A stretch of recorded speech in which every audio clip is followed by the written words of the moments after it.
আসসালামু আলাইকুম সুপ্রিয় দর্শক মণ্ডলী। প্রফেসর ডক্টর মোহাম্মদ ইউনূস বাংলাদেশ সরকার প্রধান থেকে সরে যাওয়ায় ভারত খুবই খুশি, খুবই উৎফুল্ল। এটা নিয়ে দৈনিক আমার দেশ পত্রিকা গতকাল প্রধান শিরোনাম করেছে। গতকাল 27 ফেব্রুয়ারি 2026 প্রধান শিরোনাম করেছে দৈনিক আমার দেশ পত্রিকা, ইউনূস চলে যাওয়ায় ভারত উৎফুল্ল, কোটানকোট। এভাবেই শিরোনামটা সম্ভবত করেছে, যতটুকু মনে পড়ছে। তো ভারত মহা খুশি। আপনারা জানেন যে এই ডক্টর মোহাম্মদ ইউনূস ইন্টারিম সরকারের প্রধান উপদেষ্টা ছিলেন, চিফ অ্যাডভাইজার। তিনি এই পদে থাকাকালীন প্রায় 2.25 বছর, এই সময়টা থাকাকালীন তিনি ভারতের চোখে চোখ রেখে কথা বলেছেন। ভারতকে তিনি পাত্তা দেননি, যেটা বিগত কোনো সরকার বাংলাদেশের, এমনকি প্রেসিডেন্ট জিয়াউর রহমানের মতন ক্যারিসমেটিক লিডার, তিনিও এরকমটা পারেননি, যেটা ডক্টর মোহাম্মদ ইউনূস পেরেছেন। এই ফরেন কালচারটা অবশ্যই ডক্টর মোহাম্মদ ইউনূস তার যে এনজিও ভিত্তিক যে কালচার সরকার পরিচালনা, সেটার প্রভাব দেখতে পেয়েছি।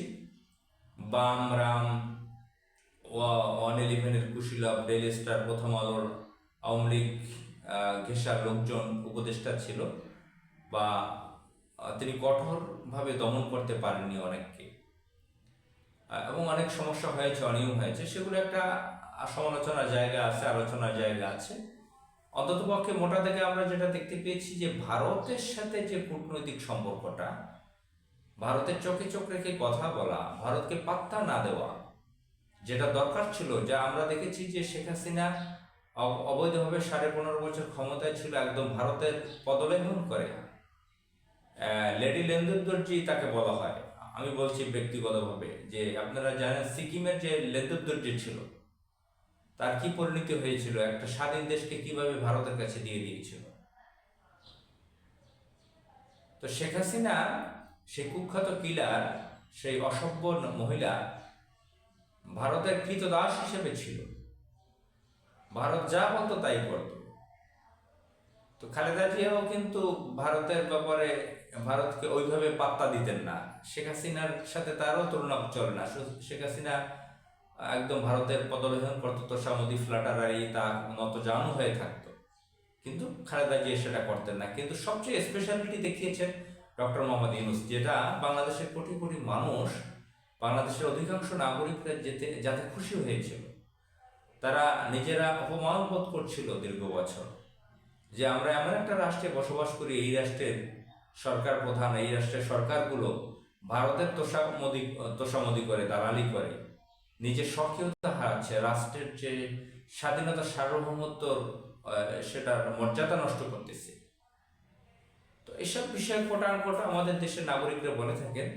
ডক্টর মোহাম্মদ ইউনূস যেই চলে গেলেন 12 ফেব্রুয়ারি নির্বাচনে, আপনারা জানেন যে নীল নকশা করে এখন যে সেনাপ্রধান ওয়াকার আছে, সামরিক বাহিনীর অন্যান্য কর্মকর্তাগণ, বিভিন্ন সংস্থা, সরকারের বাংলাদেশে যারা ব্যুরোক্রেটে আছে, আমলাগণ, সকলে মিলে, বাংলাদেশের অলিগার্ক যারা আছে, ব্যবসায়ী, সকলে মিলে একটা সিন্ডিকেট আছে। এই সিন্ডিকেট চেয়েছে যে আওয়ামী লীগ বিএনপির বাহিরে না যাক, ভারতের বলয়ের বাইরে না যাক।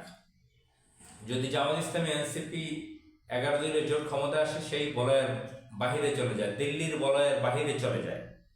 ঘুষ, সন্ত্রাসীর আধিপত্য, মাস্তানি, চাঁদাবাজি, এগুলো থাকে না। তো আমলাতন্ত্র এখানে বেশ ভূমিকা রেখেছে। তো এগুলো সকলে মিলে ভারতের হয়ে কাজ করেছে। 12 ফেব্রুয়ারি তারা, জামাত ইসলামকে মানুষ ভোট দিয়েছে, ভোট দেওয়ার পরেও তারা ক্ষমতায় বসতে পারেনি, বিজয়ী ঘোষণা করা হয়েছে বিএনপিকে। তো এতে ভারত যেন হাফ ছাড়লো, স্বস্তির নিঃশ্বাস ফেললো। এই 15 বছর যাবৎ ভারত মারাত্মক উদ্বিগ্নে ছিল, এক ধরনের আতঙ্কে ছিল, খুবই যন্ত্রণার মধ্যে ছিল মানসিকভাবে। যাতে চেহারায় সেগুলো আমরা লক্ষণ দেখতে পেয়েছি, চেহারায় সেই ছাপটা আমরা দেখেছি। খুবই টেনশনে ছিল, এবং ভারতের মিডিয়া ইউনূস সরকারের বিরুদ্ধে মারাত্মক ধরনের প্রচারণা চালাতো। তো যাই হোক, এখন ভারত খুব খুশি। এই খুশি কতদিন থাকতে পারে আমরা জানি না। মহান আল্লাহ তাআলা এই খুশি বরবাদ করে দিক। বাংলাদেশে দেশপ্রেমিক সরকার আসুক, যারা শুধু ভারত না, কোনো শক্তি পরাশক্তি বহির্বিশ্বের কাউকে পরোয়া না করে, তোষামোদী না করে, নিজের দেশের সম্মান রক্ষা করে, নিজের জাতির মর্যাদা রক্ষা করে, এমন একটি সরকার আমরা দেখতে চাই। মহান আল্লাহ তাআলা সেটা কবুল করুন। আসসালামু আলাইকুম।